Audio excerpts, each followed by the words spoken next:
Shawmut Peninsula is the promontory of land on which Boston, Massachusetts was built. The peninsula, originally a mere 789 acres in area, more than doubled in size due to land reclamation efforts, a feature of the history of Boston throughout the 19th century. Geology and original topography. Like much of the Massachusetts landscape, the peninsula was shaped by glacial erosion and moraine deposits left by retreating glaciers at the end of the last ice age. When Europeans arrived, Shawmut was thickly forested. The pre-settlement topography of the peninsula was marked by three hills: Copp's Hill, in what is now the North End, Fort Hill, in today's Financial District, and the Tri-Mountain, today's Beacon Hill District. Of the three hills, the Tri-Mountain was by far the largest, a steep-sided mass with three summits. Its name was eventually shortened to Tremont.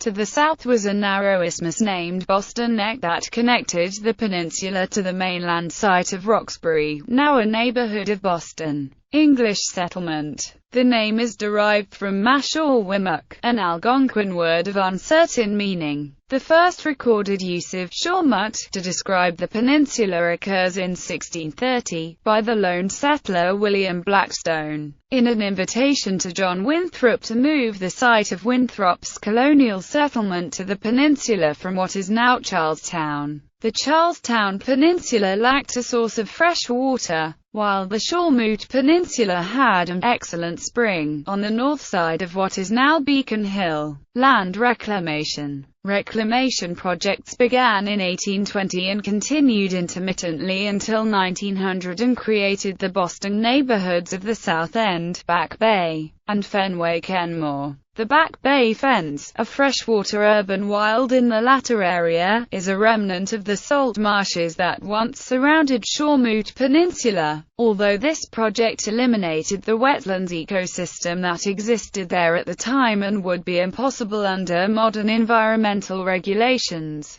It was considered a great boon to the community for two reasons. Firstly, it eliminated the foul-smelling tidal flats that had become polluted with sewage. Secondly, it created what is now some of the most valuable real estate in New England.